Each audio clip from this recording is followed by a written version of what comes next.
মৃত্যুর পর ফেরেশতারা লাশের সাথে কি করে? মৃত ব্যক্তিকে যখন তার আপনজনেরা কাফন দাফন শেষ করে চলে আসে, তখন সেই লাশের সাথে কি করা হয়? আর কবরে ফেরেশতারা এসে মৃত ব্যক্তিকে কি বলে? আজকের ভিডিওতে আমরা সেটাই জানব। এবং ভিডিওর শেষাংশে আমরা জানব যে দোয়াটি পাঠ করলে কবরের আযাব থেকে মুক্তি লাভ করা যায়। প্রিয় দর্শক, ভিডিওটি সকলের জন্যই খুবই গুরুত্বপূর্ণ, অতএব ভিডিওটি না টেনে শেষ পর্যন্ত দেখুন।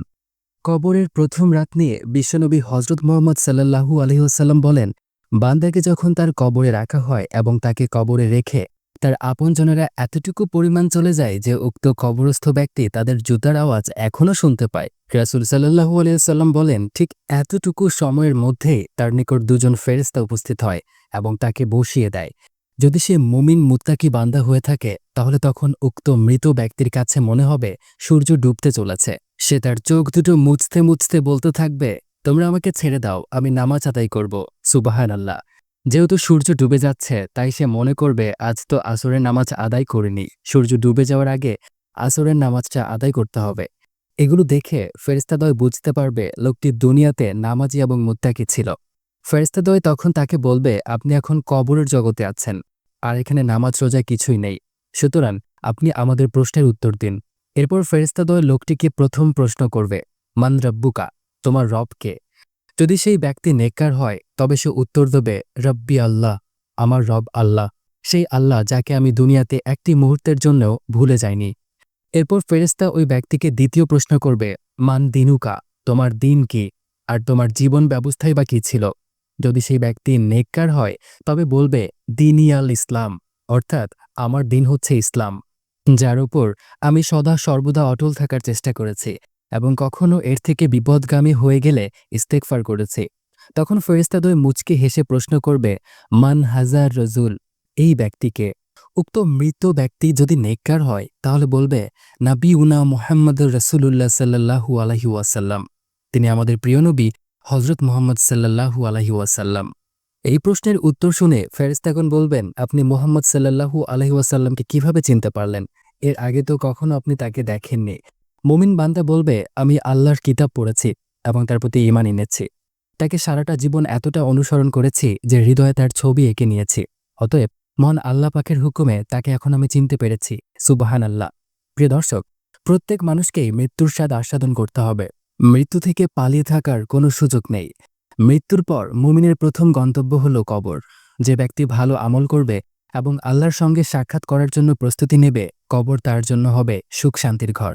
আর যে ব্যক্তি বদ আমল করবে এবং আল্লাহর আনুগত্য থেকে মুখ ফিরিয়ে নেবে, কবর তার জন্য হবে অন্ধকার আযাবের ঘর। মহান আল্লাহ তাআলা কোরআনে বলেন, কবরে মুনকার নাকির ফেরেশতাদের প্রশ্নের উত্তর সেই ব্যক্তিরাই দিতে পারবে যারা দুনিয়ায় মৃত্যু পর্যন্ত ঈমানের উপর প্রতিষ্ঠিত ছিল।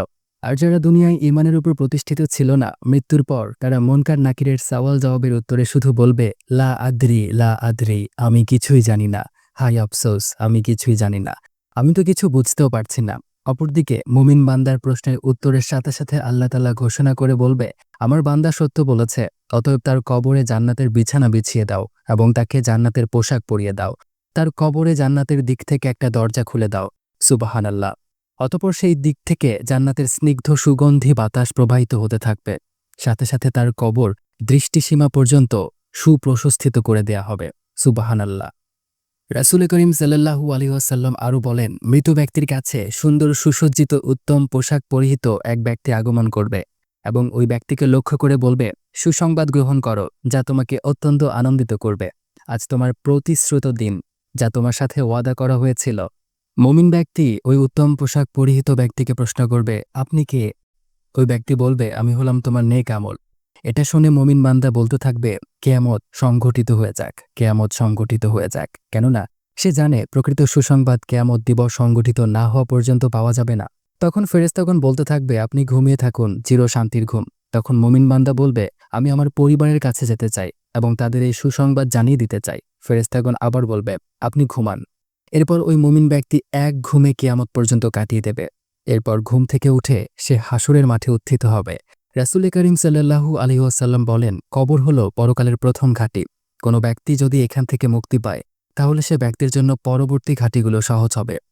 আর যদি কেউ কবরের ঘাঁটি থেকে মুক্তি না পায় তাহলে ওই ব্যক্তির জন্য পরবর্তী ঘাঁটিগুলো আরও বেশি কঠিন হয়ে যাবে। এরপর নবী করিম সাল্লাল্লাহু আলাইহি ওয়াসাল্লাম কাফের মুশরিকের মৃত্যু প্রসঙ্গে বলেন, কাফের ব্যক্তির রুহকে তার শরীরে ফিরিয়ে আনা হয় এবং দুজন ফেরেশতা এসে তাকে বসিয়ে দেয়। এরপর তাকে প্রশ্ন করা হয়, মান রাব্বুকা, তোমার রবকে? তখন উক্ত কাফের ব্যক্তি উত্তর দেয়, হায় আমি তো কিছুই জানি না। তারপর ফেরেশতারা আবার প্রশ্ন করবে, মান দিনুকা, তোমার ধর্ম কি? উত্তরে সে বলবে, হায় আমি তো কিছুই জানি না, আমি তো কিছুই জানি না। এরপর ফেরেশতাগণ আবারও প্রশ্ন করবেন, এই লোকটি যে তোমার নিকটে প্রেরিত হয়েছিল উনি কে? তখন ওই কাফের ব্যক্তি বলবে, হায় আফসোস, আমি তো কিছুই জানি না এবং আমি তো তাকে চিনিও না। এরপর আকাশের দিক থেকে একজন ঘোষণাকারী ঘোষণা করে বলবে, তার কবরে জাহান্নামের বিছানা বিছিয়ে দাও এবং তাকে জাহান্নামের পোশাক পরিয়ে দাও আর তার কবরের সাথে জাহান্নামের একটা দরজা খুলে দাও। নবী করিম সাল্লাল্লাহু আলাইহি ওয়াসাল্লাম বলেন, অতঃপর তার কবরে জাহান্নামের উত্তপ্ত বাতাস আসতে থাকবে। সাথে সাথে তার কবরকে সংকীর্ণ করে এমনভাবে চাপ দেয়া হবে যে তার এক পাশের হাড় অপর পাশে ঢুকে যাবে।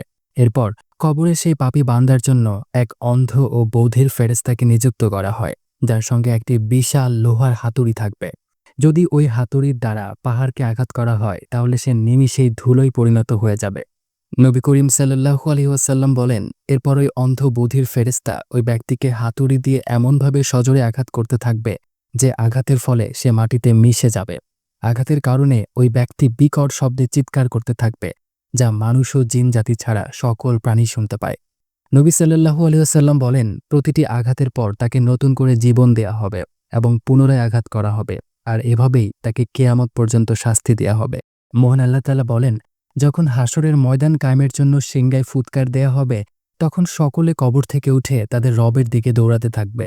মুমিন বান্দারা বলবে, হায় দুর্ভাগ্য, আমাদেরকে এত শান্তির নিদ্রা থেকে কে জাগ্রত করল? তখন ফেরেশতাগণ উত্তরে বলবে, এটাই তো হলো দয়াময় আল্লাহ তাআলার সেই প্রতিশ্রুত পুরস্কার দানের দিন, যার ওয়াদা তোমাদেরকে নবী রাসূলগণ দিয়েছিল।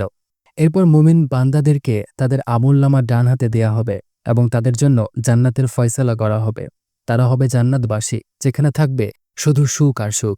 অপরদিকে কাফের মুশরিকদের আমলনামা বাম হাতে দেয়া হবে এবং তাদের জন্য জাহান্নামের ফয়সালা করা হবে, যেখানে থাকবে শুধু অসহ্য কষ্ট ও যন্ত্রণা। নাউজুবিল্লাহ। প্রিয় দর্শক, আসুন এই পর্যায়ে আমরা জেনে নিই কোন আমল করলে কবরে ফেরেশতাদের প্রশ্নের উত্তর সহজ হবে।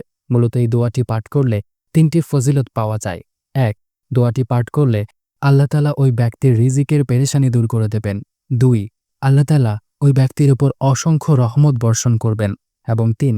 দোয়াটি নিয়মিত পাঠ করলে কবরের আযাব থেকে মুক্তি লাভ হবে। দোয়াটি হচ্ছে, লা ইলাহা ইল্লাল্লাহু আল মালিকুল হাক্কুল মুবিন মুহাম্মাদুর রাসূলুল্লাহি সাদিকুল ওয়াদিল আমিন। যার অর্থ, সর্বশক্তিমান আল্লাহ ছাড়া ইবাদতের কেউ যোগ্য নয়, শুধুমাত্র তিনিই প্রকৃত মালিক। হযরত মুহাম্মদ সাল্লাল্লাহু আলাইহি ওয়াসাল্লাম আল্লাহর প্রেরিত রাসূল, যিনি অঙ্গীকার রক্ষা করেন এবং যিনি বিশ্বস্ত। মহান আল্লাহ তাআলা আমাদের সকলকে তার হুকুম পালন করে চিরস্থায়ী সুখের জান্নাত লাভ করার তৌফিক দান করুক। আমিন। প্রিয় দর্শক, ভিডিওটি আপনাদের কাছে কেমন লাগলো অবশ্যই কমেন্ট করে জানিয়ে দেবেন নিচের কমেন্ট বক্সে। দেখা হচ্ছে নতুন কোনো ভিডিওতে। সে পর্যন্ত সকলেই ভালো থাকবেন, সুস্থ থাকবেন। আসসালামু আলাইকুম ওয়া রাহমাতুল্লাহ।